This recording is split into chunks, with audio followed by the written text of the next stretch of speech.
2장 아담, 그리스도, 칭의 1부 로마서 5장 12절에서 21절 말씀. 그러므로 한 사람으로 말미암아 죄가 세상에 들어오고 죄로 말미암아 사망이 들어왔나니 이와 같이 모든 사람이 죄를 지었으므로 사망이 모든 사람에게 이르렀느니라. 죄가 율법이 있기 전에도 세상에 있었으나 율법이 없었을 때에는 죄를 죄로 여기지 아니하였느니라. 그러나 아담으로부터 모세까지 아담의 번제와 같은 죄를 짓지 아니한 자들까지도 사망이 왕노릇하였나니 아담은 오실 자의 모형이라. 그러나 이 은사는 그 범죄와 같지 아니하니 곧 한 사람의 범죄를 인하여 많은 사람이 죽었은즉 더욱 하나님의 은혜와 또한 한 사람 예수 그리스도의 은혜로 말미암은 선물은 많은 사람에게 넘쳤느니라. 또 이 선물은 범죄한 한 사람으로 말미암은 것 같지 아니하니 심판은 한 사람으로 말미암아 정죄에 이르렀으나 은사는 많은 범죄로 말미암아 의롭다 하심의 이름이니라. 한 사람의 범죄로 말미암아 사망이 그 한 사람을 통하여 왕노릇하였은즉 더욱 은혜와 의의 선물을 넘치게 받은 자들은 한 분 예수 그리스도를 통하여 생명 안에서 왕노릇하려다. 그런즉 한 범죄로 많은 사람이 정죄에 이른 것 같이 한 의로운 행위로 말미암아 많은 사람이 의롭다 하심을 받아 생명에 이르렀느니라. 한 사람이 순종하지 아니함으로 많은 사람이 죄인 된 것 같이 한 사람이 순종하심으로 많은 사람이 의인이 되리라. 율법이 들어온 것은 범죄를 더하게 하려 함이라. 그러나 죄가 더한 곳에 은혜가 더욱 넘쳤나니 이는 죄가 사망 안에서 왕노릇한 것 같이 은혜도 또한 의로 말미암아 왕노릇하여 우리 주 예수 그리스도로 말미암아 영생에 이르게 하려 함이라. 남자들에게 주는 의미. 오늘 설교는 아버지 주의를 위한 내용은 아닙니다만 방향을 조금만 들어 잠시 살펴보고 돌아오겠습니다. 본문에서 바울은 첫 인간이자 인류의 조상인 아담과 두 번째 아담이자 새 인류의 조상인 예수 그리스도를 비교 대조하고 있습니다. 12절은 이렇게 시작합니다. 그러므로 한 사람 아담으로 말미암아 죄가 세상에 들어오고 죄로 말미암아 사망이 들어왔나니. 이 부분이 바울의 중심 논지도 아니고 저희 중심 논지 또한 아니지만 아버지들에게는 시사하는 바가 있습니다. 첫 번째 인간으로서 아담에게는 하와에게는 없던 리더십이라는 독특한 책임이 주어졌다는 것입니다. 창세기에서 사탄이 유혹한 대상은 하와였습니다. 어떤 의미에서 그 나무 열매를 먹지 말라는 구체적인 명령을 처음 어긴 사람은 하와였습니다. 하지만 하나님과 바울은 그 점을 별로 중요하게 여기지 않습니다. 하나님과 바울은 남자에게 책임을 묻습니다. 하나님께서 이유를 물으시려고 두 부부를 찾아오셨을 때를 창세기 3장 9절에 이렇게 전합니다. 여호와 하나님이 아담을 부르시며 그에게 이르시되 내가 어디 있느냐. 또 바울도 제가 어떻게 세상에 들어왔고 그 처음 죄 때문에 우리가 지금 어떻게 모두 죄인이 되었는지를 말하면서 그 책임을 하와가 아닌 아담에게 직접 돌리고 있습니다. 여기서만 우연히 그러는 것이 아닙니다. 성경 전체가 그렇습니다. 여자는 책임이 전혀 없다거나 하나님과 직접적인 관계를 맺지 않는다는 말씀을 드리는 것은 아닙니다. 요지는 하나님께서 리더십과 보호와 지원이라는 독특한 역할을 남자가 책임지도록 하셨다는 사실입니다. 따라서 남자분들 그리고 장차 남자가 될 소년들이여 하나님께서 우리에게 이 책임의 짐을 감당하도록 하셨음을 기억하십시오. 그것이 우리의 부르심입니다. 우리가 겸손과 희생적인 사랑으로 그 부르심을 완수하면 그것이 또한 우리의 영광이 될 것입니다. 이것은 본문의 요지는 아니고 부차적으로 살펴볼 수 있는 의미였습니다. 아담보다 훨씬 위대하신 그리스도. 그리스도께서 그분 안에 있는 모든 사람을 위해 행하신 일은 아담이 그 안에 있던 모든 사람을 위해 행한 일보다 훨씬 위대하다는 것이 본문의 핵심 요지입니다. 그리스도의 순종은 아담의 불순종과 병행을 이루지만 훨씬 탁월합니다. 그리스도 안에 있는 사람들에게 전가된 은은 아담의 불순종 때문에 아담 안에 있는 사람들에게 전가된 죄와 병행을 이루지만 훨씬 탁월합니다. 그 전가된 의를 통해 그리스도 안에 있는 우리에게 찾아온 생명은 그 전가된 죄를 통해 아담 안에 있는 사람들에게 찾아온 죽음과 병행을 이루지만 훨씬 탁월합니다. 우리를 의롭다 하시는 칭의, 행에 있어서 그리스도의 의가 우리에게 전가된다는 교리의 기반은 그리스도의 순종. 바울은 빌립보서 2장 8절에서 그리스도가 죽기까지 순종하셨다고 말합니다. 에 있다는 것은 본문의 요지입니다. 다른 말로 하면 로마서 1장 17절부터 계속된 중심 주제는 행위가 아닌 믿음을 통한 칭의 교리인데 믿는 자들은 그들 안에 내재된 의에 근거하지 않고 오직 믿음을 통해 받는 그리스도의 의를 근거로 하나님과 화목할 수 있다는 것이었습니다. 그리고 오늘 본문에서 바울은 그리스도의 순종에 따른 결과와 아담의 불순종에 따른 결과를 비교하고 대비시키는 방식으로 이 같은 가르침을 보다 상세하게 설명하면서 결정을 이끌고 있습니다. 바울이 이런 시도를 하는 이유가 무엇일까요? 왜 굳이 이렇게 복잡한 논증을 펼치는 것일까요? 아담은 모형이다. 그에 답하기에 앞서 먼저 확실히 해둘 것은 바울은 여기서 아담과 그리스도 사이의 유사성을 끌어내려는 의도가 있다는 점입니다. 14절 함께 보겠습니다. 일단 이 구절의 전체 맥락은 신경 쓰지 마십시오. 그에 대해서는 다음 주에 다루겠습니다. 지금은 14절에서 한 가지 중요한 서론에 해당하는 관점만 뽑아보려 합니다. 그러나 아담으로부터 모세까지 아담의 번제와 같은 죄를 짓지 아니한 자들까지도 사망의 왕노로 사였나니 아담은 오실자의 모형이라. 맨 마지막 부분을 보십시오. 이 표현이 전체 단락의 의미를 좌지우지하는 경첩 역할을 합니다. 아담은 오실자의 모형입니다. 아담은 그리스도의 모형입니다. 모형은 무슨 뜻입니까? NIV 성경은 표상이라고 표현합니다. 아담은 오실 그리스도의 표상이었습니다. 그는 그리스도 예시, 전조 혹은 예표였습니다. 아이들도 이해할 수 있는 방식으로 설명해 보겠습니다. 때로 뭔가를 더 잘 알고 싶으면 그것과 완전히 똑같지 않지만 비슷한 것과 비교를 하면 됩니다. 예를 들어 여러분이 저희 집에 오셨는데 제가 이렇게 말하는 겁니다. 저희 집에서 키우는 개 세이블의 모습을 설명해 보세요. 그러면 여러분은 아마 이렇게 대답할 것입니다. 검은색인데 발은 하얗고 눈은 갈색에 꼬리는 끝만 하얀색이군요. 아마 맞는 설명일 것입니다. 하지만 그때 제가 리빙스턴 목사님의 개 레이디를 데려와서 저희 집 개 옆에 두고 이렇게 말합니다. 제 개가 어떻게 다릅니까? 전에는 미처 생각지 못했던 점을 발견한 게 있습니까? 그러면 여러분은 조금 전과 달리 이렇게 말할 것입니다. 세이블이 더 크군요. 그리고 레이디는 좀 활달한 것 같고 세이블은 느긋한 편인 것 같은데요. 레이디 꼬리는 아래로 쳐져 있고 세이블은 위로 감겨 올라갔군요. 그리고 레이디는 털이 길고 세이블은 털이 짧네요. 그리고 레이디의 주둥이가 더 길군요. 어떻습니까? 크기, 성격, 꼬리의 모양, 털의 길이, 주둥의 길이에서 차이가 있는 다른 개와 비교할 때 세이블에 대해 새로운 것들을 알게 되었습니다. 이처럼 뭔가를 더 잘 알기 위해서는 비슷하지만 조금 다른 것과 비교해 보면 됩니다. 바울이 본문에서 바로 그렇게 하고 있습니다. 14절 마지막 표현은 그리스도를 아담과 대조해 보겠다는 의미입니다.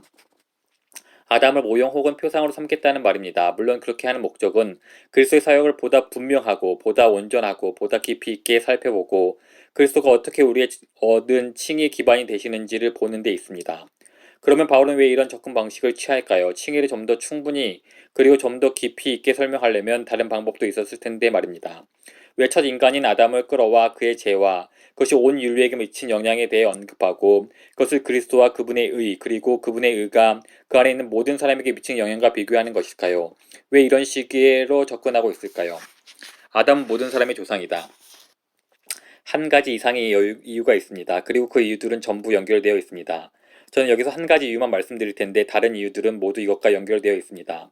바울은 그리스도의 순종이 아담의 불순종으로 발생한 파괴적 결과에 대한 치료책이라고 설명합니다. 여기서 바울이 우리에게 말하려는 바는 믿음을 통해 은혜로 받는 칭의 교리는 어느 한 집단 혹은 어느 한 장소 혹은 어느 한 역사적 시기에 국한되지 않고 모든 시대, 모든 장소에 있는 모든 사람에게 상관이 있으며 또 필요하다는 사실입니다. 아담의 후손이 있는 곳이라면 어디든 믿음으로 주어지는 칭의가 필요합니다. 아담의 지혜로 발생한 파괴적 결과는 모든 시대, 모든 장소에서 모든 인간에게 영향을 미칩니다. 그리고 지금 우리는 로마서 5장 12에서 21절에 나오는 이 비교를 통해 예수 그리스도의 순종과 그 순종으로 전가된 그분의 의가 모든 장소에 있는 모든 사람이 입은 손상을 위한 치료 책임을 봅니다. 다른 치료책은 없습니다. 아담을 통해 모든 인류에게 가해진 치명적인 손상을 복구할 다른 구제선은 없습니다. 이 사실이 함축하는 바는 엄청납니다. 먼저 한 가지는 예수 그리스도는 너무나 위대하셔서 우리가 드리는 최고의 존경과 신뢰와 사랑과 찬양을 받으시기에 합당한 분이라는 사실입니다.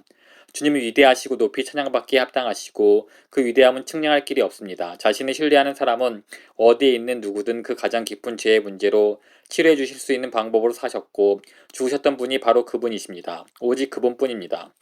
그리스도와 아담의 비교가 주는 또 다른 함의는 예수 그리스도는 한 부족의 신이 아니라는 것입니다. 이것이 선교와 전도에 미치는 의미는 강대합니다. 예수 그리스도는 무슬림의 신과 힌두교의 신들, 유대인의 하나님과 더불어 또 하나의 신이 아닙니다. 그분은 온 우주의 주요 구원자이시고 그분 외에 다른 구원자는 없습니다. 아담과의 비교를 통해 보여주려는 한 가지 요지는 모든 인간에게는 태초에 아담과 함께 시작된 하나의 근본적인 문제, 즉 제 문제가 있다는 것입니다. 그리고 인간의 이 제 문제는 단순히 개인적인 구제 수단을 간구해야 할 개인적 차원의 범죄가 아니라 아담 안에서 우리 모두가 연결되어 있는 데서 오는 더 치명적인 문제이기에 본문에서 여러 차례 강조해 반복하고 있습니다. 15절 한 사람 아담의 번제를 인하여 많은 사람이 죽었음즉 16절 심판은 한 사람을 말미암아 정죄에 이르렀으나 17절 한 사람의 범죄로 말미암아 사망이 그 한 사람을 통하여 왕노릇하였음즉 18절 한 범죄로 많은 사람이 정죄에 이른 것 같이 19절 한 사람이 순종하지 아니함으로 많은 사람이 죄인 된 것 같이 즉 인류가 안고 있는 문제는 모든 인간이 다양한 죄를 짓는다는 것이 아닙니다. 물론 그 죄들은 실질적이고 심각하기도 하며 우리를 정죄하기에 충분합니다. 바울은 그 죄들에 대해 매우 염려합니다. 하지만 가장 심각한 문제는 우리의 모든 악행과 모든 죄책과 모든 범죄 이면에 아담과의 깊은 신비적 연합을 통해 그의 죄가 우리 죄가 되고 그의 심판이 우리 심판이 되었다는 점입니다. 그리고 이 상황과 이런 파괴적 결과로부터 우리를 구할 구원자는 한 분인데 그분은 일종의 두 번째 아담 혹은 고린도전서 15장 45절 말씀대로 마지막 아담으로 아담의 자리에 서 계십니다. 그리고 위대한 순종의 삶과 죽음을 통해 아담이 행한 일을 없던 일로 만들어 버리셨습니다. 아담 안에서 모든 인간은 죄인이 되었지만 그리스도 안에 있는 모든 사람은 의롭다함을 받습니다. 아담 안에서 모든 사람이 정죄를 받았지만 그리스도 안에 있는 모든 사람이 칭의를 받습니다.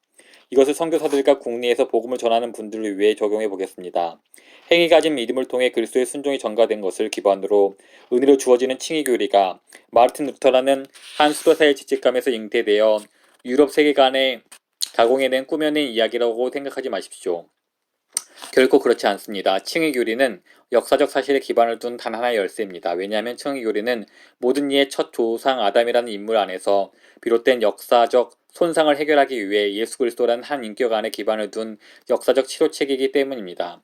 믿음을 통해 은혜로 주어진 칭의 교리는 하나님의 구속을 쉽게 이해시키기 위해 창안해낸 구속적 유비 정도로 여겨져서는 안 됩니다. 예를 들어 바울이 단순히 죄는 바다에 빠진 것과 같고 구원은 힘센 사람에 의해 물에서 보트로 옮겨진 것 같다고 말했다면 바다와 모트를 모르는 사람들에게는 이렇게 말할 수 있을 것입니다.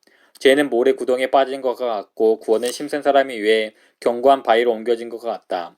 이런 유비는 좋습니다. 하지만 칭의교리는 그런 차원에서 다뤄질 수 없습니다. 이 본문에서도 그렇고 이 본문 이후에도 마찬가지입니다. 왜 안 됩니까? 왜냐하면 지금 바울은 예수 그리스도를 통한 하나님의 구원을 아담과 연결시켰기 때문입니다. 그리고 아담은 지구상에 있는 모든 민족의 역사적 조상입니다. 이것은 신화가 아닙니다. 비유가 아닙니다. 예화가 아닙니다. 역사적인 사실입니다. 첫인간 아담은 죄를 지었고 아담에서 모든 인간이 죄를 지었고 모두 죽었으며 모두 정죄를 받았습니다. 그리고 그에 대한 치료책은 또 다른 역사적 인물인 신인 예수 그리스도입니다. 그분은 아담이 행한 일을 무효화시키기 위해 역사의 공간과 시간 속으로 들어오셨습니다. 예수 그리스도는 하나님을 완전하게 신뢰하고 순종하셨습니다. 그래서 믿음으로 예수 그리스도 안에 있는 모든 사람에게는 그분의 순종이 전가되고 하나님과 영원히 화목하게 됩니다. 아담의 모든 후손과 관련된 예수님의 이 역사적 진리는 지구상 모든 민족 그리고 미국 내 우리가 아는 모든 사람과 관련이 있고 적용 가능합니다. 누군가 이렇게 말할지도 모르겠습니다. 하지만 인류와 그 조상과의 기업적 연합이라든가 다른 사람의 죄로 우리가 범죄할 수 있다거나 다른 사람의 의로 우리가 의로워질 수 있다는 식의 내용을 이해할 수 있는 문화적 범주나 사고의 틀이 아예 없는 사람들에게는 어떻게 설명하겠습니까? 여러분 그거 아십니까? 우리가 바로 그런 사람들입니다. 현재 미국에는 그런 식의 사고 개념이 없습니다. 오히려 제3세계 사람들이 우리보다 이 본문의 이야기가 좀 더 수월하지 모릅니다. 제가 이 본문에 대해 몇 번의 설교를 마치기 전에 여러분 중에 그건 말도 안 돼요. 우리가 아담에서 안에서 죄를 짓다니요. 아담의 죄책과 정죄 안에서 우리가 그와 동일시된다는 것은 말도 안 됩니다. 다른 누군가가 나와 하나님의 관계를 회복시키기 위해 나 대신 순종할 수는 없습니다. 다른 사람의 의가 우리에게 전가되다니요. 말도 안 돼요. 라고 말하거나 그렇게 말하고 싶은 분이 있을 것입니다. 그래서 오늘 아침 마지막으로 드리고 싶은 말씀은 이것입니다. 모든 선교사들 그리고 모든 목회자와 복음 전도자들의 임무는 성경의 가르침을 그 문화에 접근 가능하고 도움이 되도록 문화적 범주에 맞추는 것입니다. 하지만 그것이 전부가 아닙니다. 성경의 진리를 충실하게 전달할 수 있는 문화적 범주가 없다면 그에 맞는 성경적 범주를 만들어내는 것도 우리의 몫입니다. 따라서 오늘 아침 여러분 중에는 매우 개인적으로 다음의 메시지를 들으신 분이 있으리라 믿습니다. 성경은 우리의 가장 심각한 문제가 우리가 아담의 죄와 정죄와 연결된 것이라고 말합니다. 우리는 인류의 일원으로서 그것을 공유하고 있습니다. 이런 정죄에 대한 온 우주에서 단 하나의 치료책은 죽기까지 완전하게 순종하였던 예수 그리스도의 사역으로 주어진 칭의뿐입니다. 그리스도를 믿는 믿음이 그리스도와 연합되고 의롭다 여겨지고 하나님 앞에 받아들여지는 단 하나의 길입니다. 하지만 나머지 분들은 이렇게 말하실 것입니다. 잘 이해가 안 갑니다. 저는 이런 식으로 생각하지 않습니다. 제 머리로는 도저히 받아들일 수 없습니다. 여러분, 감히 부탁드립니다. 본 그대로 받아들이십시오. 그리스도 안에서 하나님이 이루신 구원의 방법을 그대로 받아들이겠다고 하나님께 말씀드리십시오. 그리고 더 온전히 이해할 수 있도록 믿음을 구하십시오. 하나님은 겸손한 죄인들을 구원하시기를 좋아하십니다. 다 이해해야 유익을 얻는 것은 아닙니다. 모든 아버지들과 남자들에게 마지막으로 당부 한마디만 하고 말씀을 맺겠습니다. 오늘 아침 여러분들을 위해 기도하기 원합니다. 여러분이 가정과 교회에서 영적 리더로서 무거운 짐을 지고 있다면 그 짐은 기도를 통해 얼마든지 가벼워질 수 있습니다. 앞으로 나오시면 예배 후에 여러분을 위해 기도해 드리겠습니다. 일종의 아버지 주일 선물입니다.